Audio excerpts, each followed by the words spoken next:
The day I found out I was pregnant, my unborn baby's inner voice was suddenly exposed to the world. Asterisk, stupid old hag. What are you looking at? Once I'm born, the first thing I'll do is dump you in a nursing home. Your retirement savings will be perfect for buying my organic formula and designer baby gear. Asterisk. My mother, Helen, who had been crying tears of joy for me just a second ago, froze. The smile on her face completely shattered. Within days, she packed her bags, returned to her cottage upstate, and took an overdose of her medication, ending her own life. She left me a suicide note with only one sentence: "My daughter doesn't want me anymore." My husband was about to comfort me when he, too, heard the baby's telepathic voice. Asterisk, silly daddy, why are you still smiling? Mommy and grandma both have terrible hereditary diseases that cost a fortune to treat. Mommy only married you to scam your money and pay for grandma's medical bills. Asterisk. My husband gasped, freezing in shock. Before he could even process it, my best friend, Serena, showed up right on cue with a medical folder in her hand. With a look of sheer reluctance, she handed the report to my husband. Austin, I couldn't keep this from you anymore. I pulled some favors and found this. Chloe's mother really does have a severe genetic illness. The treatment is a bottomless financial pit. Chloe, she might have been lying to you from the very beginning. Right on cue, the baby's inner voice chimed in, as if stamping Serena's words with confirmation. Asterisk. Oh no. Aunt Serena leaked Mommy's secret. Daddy is going to find out. Asterisk. Austin filed for divorce on the spot, demanding I pack my bags and get out. The shock was too much. I went into severe hemorrhaging on the operating table, dying in agonizing pain. Until I woke up, reborn. And once again, I heard that child's voice. Chloe, congratulations. You're officially pregnant. You're going to be a mom? A familiar voice echoed in my ears. I snapped my eyes open. Looking at the ultrasound report in my best friend Serena's hand, I finally realized I had been reborn. Hearing the news of my pregnancy, Austin showed no joy. He merely cast a cold, detached glance my way. My mother, Helen, wiped the happy tears from her eyes, squeezing my hand. This is wonderful, sweetie. I'm finally going to be a grandma. But in the next second, the baby's voice rang out from my womb. Asterisk, old bag, who wants you as a grandma? Your genetic disease is a financial black hole. Mommy said once we drain you of your last penny, we're going to dump you in some cheap suburban nursing home to rot. Asterisk. Helen's face instantly drained of color. Her hands began to tremble violently. It was exactly like my past life. The moment my mother heard that voice, the light in her eyes died. Next, Serena would accidentally reveal that my mother had a family history of genetic illness that would cost millions to treat. Under the influence of the baby's voice, Austin would become fully convinced that I only married him to scam his money for my mother's treatment. Seeing the familiar despair in my mother's eyes, I immediately grabbed her hand tightly. Mom, don't listen to that absolute nonsense. I don't want this baby anymore. You are the only person who matters to me. My mother gasped, her tear-filled eyes wide with confusion. Chloe, sweetie, what are you saying? Beside us, Serena panicked. Chloe, have you lost your mind? Why on earth would you abort a perfectly healthy baby? Austin also spoke up, his voice freezing cold. Yeah, why abort it? Are you trying to cover something up? Looking at the suspicion in Austin's eyes, I sneered inwardly. It seemed he could already hear the voice too. To prevent the tragedy of my past life, I had to get rid of this child. Austin, you have to trust me this once. We cannot keep this baby. The moment the words left my mouth, the baby kicked me hard in frustration. Asterisk, Mommy, how can you be so cruel? Just because you're scared Daddy will find out about Grandma's genetic illness and that you married him for money, you're going to abort me to silence me? Asterisk. That voice sounded like a curse, dragging me back into the horrors of my past life. Back then, after my mother cut off all contact with me out of guilt, I spent every day crying. Austin had looked at me with pure disgust. Stop acting. Didn't you and your mother just marry me for my money? Now that she's sick, you expect me to be the sucker who pays for it. I thought he was just speaking out of anger and tried to explain that my mother was perfectly healthy. But he threw a forged medical report in my face. My mother's name was printed in bold black and white, complete with a signature from a specialist Serena had helped find. After that, Austin secretly transferred all his assets and kicked me out of the house. Just like right now, Austin was quietly listening to the baby's voice. Asterisk, Grandma's illness costs hundreds of thousands a year. Mommy already calculated all of Daddy's assets. She's just waiting for Grandma to get sick so she can drain him dry. Asterisk. Asterisk. Once daddy is broke, mommy will take me and grandma to find my real dad. He's a rich heir. Asterisk. To be honest, I had absolutely no idea who this rich heir was. I had never done anything to betray Austin. But Austin's face grew increasingly dark, his gaze turning incredibly sharp as he stared at me. Are you so eager to abort this baby because you have a guilty conscience? I can promise you, neither my mother nor I have any genetic diseases. If you don't believe me, we can take her for a comprehensive health check right now. I proposed, interrupting him before he could accuse me further. Seeing my absolute confidence, his brows softened slightly. Chloe, it's not that I don't trust you, it's just… Sensing the tense atmosphere between us, Serena quickly stepped in to play peacemaker. Oh, you too? It's just a health checkup. I have connections in the hospital system. I can arrange the most comprehensive exam for Helen. I promise it'll be fast and accurate. I looked at her with a cold smile. Thanks for the offer, Serena, but I'd rather go to a different hospital. No. A flash of panic crossed Serena's face. I mean, my trusted specialist is at our hospital. Why go through all the trouble of going elsewhere? Don't you trust me? I really didn't. After all, in my past life, she was the one who forged my mother's medical reports, framing me as a gold-digging fraud. In the end, I was forced to walk away from the divorce with nothing. She, using the baby's voice to guide her, successfully took my place and married Austin. As the ultimate beneficiary of the entire tragedy, there was no way I was going to believe she had nothing to do with this mind-reading baby. So I played along, putting on a righteous act for Austin. A full health checkup is a big deal. Serena is my best friend. To ensure absolute fairness and transparency, Austin, would you really feel comfortable letting Serena handle everything? Just as Austin was about to agree with me, the baby's voice chimed in with mock admiration. Asterisk, mommy is so brilliant. Daddy would never guess that mommy already bribed the doctors. No matter which hospital we go to, the report will say grandma is perfectly healthy. Asterisk. Was this child determined to drive me to suicide again? I forced down the rising rage in my chest and threw the decision back to Austin. You decide where we do the checkup. There are dozens of hospitals in this city. Pick any one you want. Austin rubbed his temples, looking exhausted. Never mind. Let Serena arrange it. We'll monitor the whole process. There shouldn't be any issues. I thought about it and agreed. If we watched every step, nothing could go wrong. Serena looked incredibly uncomfortable, but she had to play along, taking my mother through the entire panel of tests. A few days later, the detailed medical reports arrived. Seeing that every single index was perfectly normal, I let out a massive sigh of relief. Although I didn't know why the baby's voice was trying to ruin me, the black and white paper proved my mother was healthy.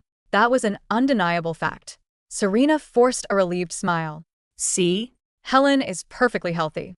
You guys were just worrying over nothing. But the moment she finished speaking, the baby's voice rang out loud and clear.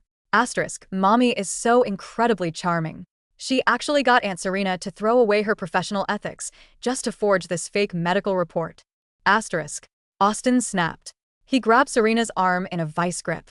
Serena, do you swear on your medical license that this report is real? Serena looked deeply hurt, biting her lip without saying a word. Her silence made it look like I had indeed begged her to forge the report. I opened my mouth to explain, but the baby seemed even more anxious than I was. Asterisk, mommy, quickly tell daddy to let go of Aunt Serena. Asterisk, asterisk, oh no. If daddy looks at Aunt Serena's Snapchat, he'll see the texts where mommy and grandma discussed how to fake the illness and scam his money. Then the whole marriage fraud will be exposed. Asterisk, I had never plotted any of this. We met at a college party and married for love. After marriage, I never coveted his money. I even offered to sign a prenup, but he was the one who insisted we didn't need one. We had been married for 6 years. I thought he wouldn't doubt me over some bizarre, baseless voice in my womb. Yet, he impatiently snatched Serena's phone right out of her hand. When he opened her Snapchat and saw the meticulously forged text messages, detailing how my mother and I planned to fake an illness, demand exorbitant medical fees, and drain his bank accounts, his hand began to shake violently. What is the meaning of these messages? Serena nervously tried to claw her phone back, casting a sorrowful look at me. Austin, that was years ago. What's the point of bringing it up now? I want answers. Austin roared, his eyes bloodshot. Serena squeezed out a couple of tears, looking miserable. When Chloe first approached you, it was indeed because of your family's money. She told me her mother was sick and needed a lot of cash, so… You're lying, I screamed, shaking with rage. Austin, don't listen to her. Those texts are fake. I grabbed Austin's arm, begging him to believe me, but he shoved me away in disgust. Chloe, I never realized you were such a conniving, cold-blooded snake. The force of his shove sent me crashing to the floor. A sharp pain shot through my abdomen, and hot blood began to pool beneath me. My mother gasped in horror, trembling as she tried to pull me up. Ah! It hurts, I screamed. Hearing my cry of pain, Austin and Serena finally looked over. Panic set in, and they rushed to lift me, wheeling me straight into the emergency room. I stared at Serena with pure, unadulterated hatred. If I die, you are a murderer. I will haunt you for the rest of your life. Austin defended her, snapping at me. You're the one who scammed me first, and you still have no remorse. I don't even care whose baby that is anymore. Once you're out of surgery, we are getting a divorce. Hearing his words, my heart turned to ash. I closed my eyes in despair. The surgery lasted an entire hour, and the baby's voice mocked me for that entire hour. Except this time, he was speaking directly to me. Asterisk, he, so much for your husband's grand love. Asterisk, you evil woman, trying to abort me? I'm telling you, you will never get rid of me. Asterisk, once you're discharged, I'll make sure your precious mother leaves you too. You'll end up completely alone and abandoned. Asterisk, what a malicious creature. He was my own flesh and blood, yet he was calculating my ruin as if I had committed some unforgivable sin against him. Before slipping into unconsciousness, I couldn't help but ask him why he hated me so much. But he didn't answer. When the anesthesia finally wore off, the doctor handed me a cup of water. Fortunately, the baby is extremely resilient. He's out of danger, but you'll both need to stay under observation for a while. Staring at the clear water in the cup, a sudden realization hit me like a bolt of lightning. I finally understood what this baby's inner voice actually was. Over the next few days, I lived in absolute peace. The baby still tried to provoke me from time to time, desperately trying to get me angry enough to induce a miscarriage. But I refused to give him what he wanted. I ate well, slept well, and let him grow healthy and strong in my womb. When Austin's lawyer delivered the divorce papers, I didn't cry or beg. I simply picked up a pen and signed my name with a flourish. Within days of our divorce, Austin proposed to Serena. On the day they set their wedding date, Serena called me. Chloe, I've already told Austin that you and Helen have a genetic disease. I told him I only forged the fake report out of pity for our old friendship. For Austin's sake, I suggest you abort that bastard immediately. Otherwise, we will make your marriage fraud public and turn you into a social pariah. Facing her threat, I casually agreed over the phone. But behind her back, I took my prenatal vitamins, ate expensive supplements, and nurtured the baby until he was plump and healthy. As my due date neared, Serena's wedding day finally arrived. Right in the middle of her wedding reception, I FaceTime called her. Hey, happy wedding. Wishing you a lifetime of bliss. Seeing my heavily swollen belly through the screen, horror washed over her face. In the next second, she threw down the wedding ring, abandoned Austin at the altar, and rushed into my hospital room within 15 minutes, throwing herself onto her knees. Chloe, why haven't you aborted this baby yet? There's no time left. I beg you, abort him now. If you do, I'll give Austin back to you immediately. Serena stood in the center of the VIP hospital room, her white bridal gown trailing across the cold linoleum floor. Her veil hung lopsided from her disheveled hair, and her eyes were wild with panic. She wasn't looking at me with the smug victory she had displayed for months. She was looking at my belly, swollen, full term, and ready for delivery, as if it were a ticking time bomb. Chloe, I'm begging you. Serena dropped to her knees, grabbing the edge of my bedsheet. You can't give birth. You have to go into the operating room right now and end this. I'll give Austin back to you. I'll transfer all the assets back to your name. Just get rid of it. I took a slow, deliberate sip of warm milk, then rested the glass on the nightstand. My mother, Helen, walked out from the adjoining restroom holding a fresh towel. She was glowing, healthy, and completely calm. Seeing my mother alive and well made Serena recoil as if she had seen a ghost. Why are you so terrified, Serena? I asked softly, a faint smile touching my lips. In our past life, in your grand plan, you wanted me to die on the operating table, bled dry and disgraced. You wanted my mother driven to despair. Why the sudden change of heart? You don't understand. Serena gasped, her chest heaving. If that child is born, I interrupted. The doctor will perform a standard delivery, And during the standard medical procedure, they will find something inside my body that shouldn't be there. Serena's entire body went rigid. The color drained from her face until she looked paler than her wedding dress. How long have you known?" she whispered, her voice trembling violently. "Since the day I woke up in the recovery room after my threat of miscarrying," I said, leaning forward. "Do you remember when the nurse gave me a glass of water? I noticed something strange. Every time the glass touched my teeth, every time, bone-conducted vibrations passed through my jaw. The baby's telepathic voice became 10 times louder and clearer." I picked up a tablet from my bedside table and turned it toward her. On the screen was a high-resolution 3D ultrasound scan performed by an independent, top-tier military hospital, one that Serena's hands could never reach.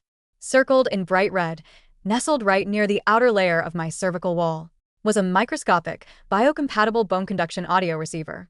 "It's an incredible piece of microtechnology, Serena," I said, my tone dripping with icy contempt. "A directional microtransponder, subdermally implanted. You put it in me 6 months ago during my routine checkup at your clinic, didn't you? Under the guise of a routine smear test." Serena shrank back, her lips quivering, unable to utter a single word. "The voice was never telepathy," I continued, each word striking her like a hammer. "It was a tiny speaker vibrating against my pelvic bones, sending sound waves directly up my spinal column to my inner ear. To anyone standing right next to me, the directional audio projected just enough ambient sound to make it feel like an eerie, supernatural voice coming straight from my womb." "And the script?" My mother stepped forward, looking down at Serena with pity and disgust. "The dark secrets? The accusations of genetic disease? The fake Snapchat messages? All pre-recorded by a child voice actor hired through an offshore shell company," I answered, controlled by an app on Serena's phone.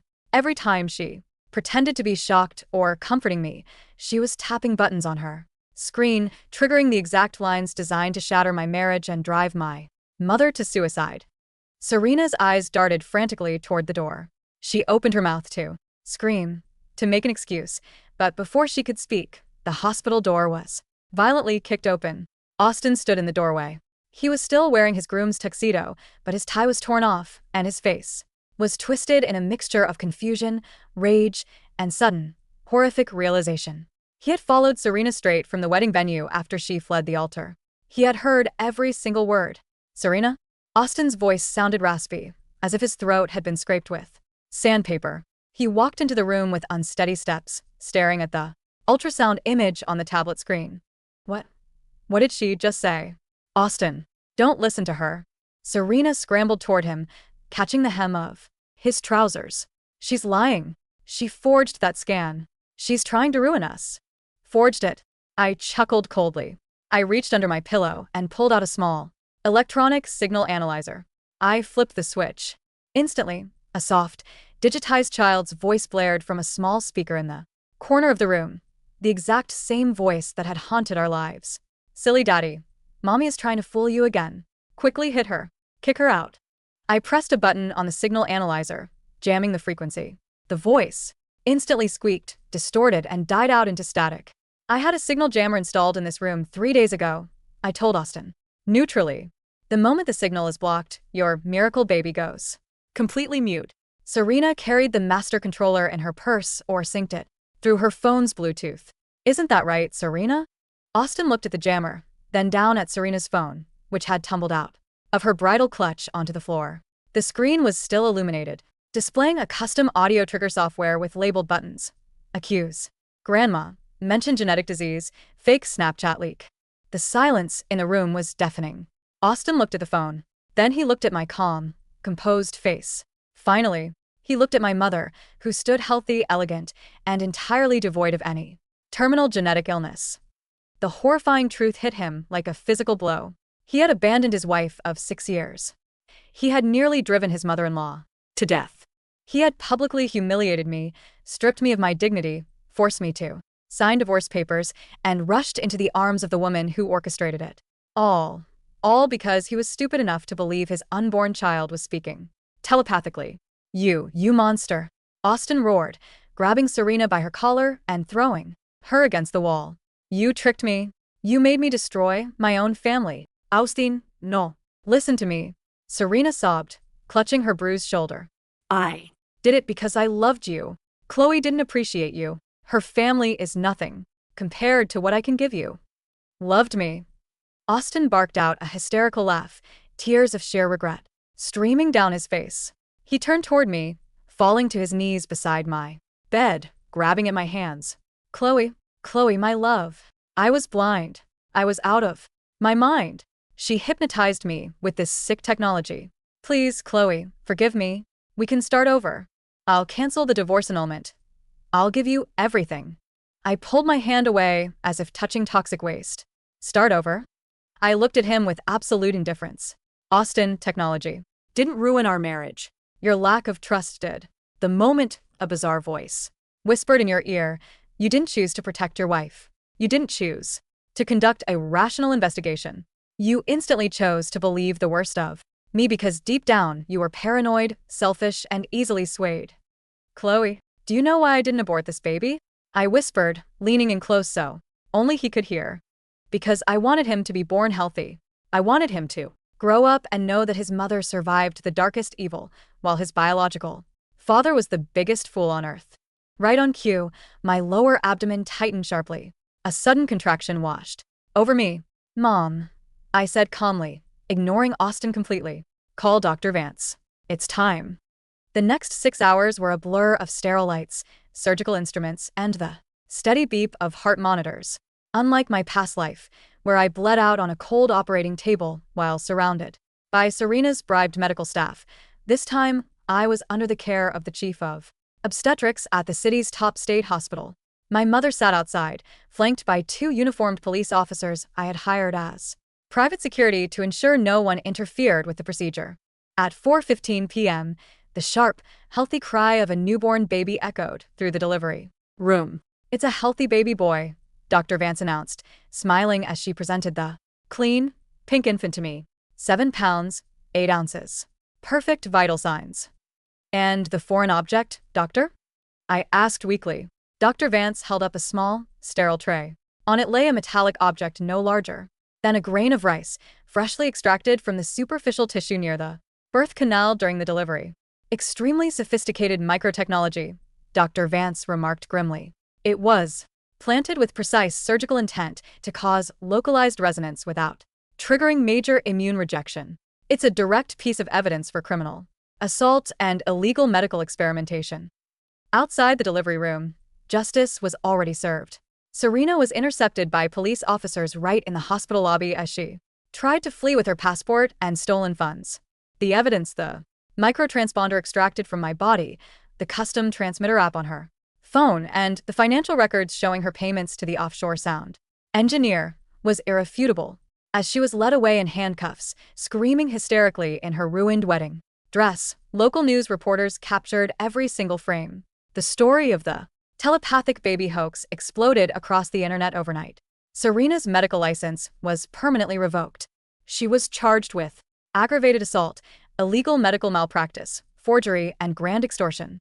Furthermore, during the police investigation into her financial records, they discovered that Serena had been secretly siphoning money from Austin's company accounts during their brief engagement, planning to bleed him dry and flee the country with her actual lover, a disgraced former biomedical engineer who had helped her design the microtransponder device. The rich heir mentioned in the fake telepathic voice scripts was never mine. It was Serena's secret accomplice all along. In the weeks following the birth of my son, whom I named Ethan, Austin tried everything to seek redemption. He stood outside my mother's house every single day, standing in the pouring rain, holding expensive baby toys and bouquets of flowers. He transferred all his corporate shares into a trust fund under Ethan's name. He fired his entire legal team and begged me to sue him for everything he owned just so he could feel a sense of atonement. One evening, my mother finally opened the front door. Austin looked gaunt, hollow-eyed, and completely broken. Helen, he sobbed, dropping to his knees on the porch. Please, let me see my son. Let me apologize to Chloe. I'll do anything. I'll be your servant for the rest of my life. My mother looked down at him, her eyes filled not with hatred, but with complete, freezing apathy. Austin, my mother said softly. In Chloe's past life, in a nightmare she told me about, I died alone in a cold cottage because I believed my presence was ruining my daughter's life. And Chloe died on an operating table while you called her a cold-blooded snake. Austin trembled violently, his face buried in his hands. You didn't just fail as a husband, my mother continued smoothly. You failed as a human being. Love requires faith, Austin. You had none. Now take your flowers, take your money, and get off my property before I call the police. I watched from the second-floor window, holding little Ethan in my arms. Austin raised his head, catching my gaze for a fleeting second. I didn't look away, nor did I show any emotion. I simply pulled the curtain shut, closing the door on his existence forever. Without my partnership and with Serena's embezzlement exposed, Austin's company suffered catastrophic reputational damage. Investors pulled out, clients canceled contracts, and within 6 months, he filed for personal bankruptcy. Unable to bear the shame and the constant public mockery, Austin left the city, living out his days in obscure, isolated poverty, haunted every night by the ghost of the family he had personally destroyed. 2 years later, a coastal town in Southern California, the warm afternoon sun cast a golden glow across the quiet beachfront garden. My mother was sitting on a porch chair, wearing a sun hat, reading a book while watching 2-year-old Ethan chase bubbles on the grass. His laughter was crisp, sweet, and entirely normal, the sound of a happy, innocent child growing up in a world full of love. I sat at my desk inside the glass-walled studio, finishing up the final edits on my newly published memoir, Echoes of Truth, which detailed my journey of surviving domestic psychological fraud and reclaiming my life. The book had become an international bestseller, empowering thousands of women to recognize emotional manipulation and trust their own reality. My phone chimed with a news update. Court of Appeals upholds 15-year sentence for former medical professional Serena Vance. I closed the article without feeling a single ripple in my heart. The past was dead, buried under the weight of its own evil. Mommy, look. Ethan wobbled over to my French doors, holding up a bright yellow dandelion he had picked from the lawn. I stepped out onto the porch, kneeling down to take the little flower from his tiny hands. I pulled him into a warm embrace, smelling the fresh scent of baby shampoo and sunshine. No fake voices. No dark curses. No lingering horrors. Just the quiet, beautiful reality we had fought so hard to reclaim. I looked up at the endless blue ocean stretching out to the horizon, held my mother's hand, and smiled. The story had finally ended, and our real life had just begun.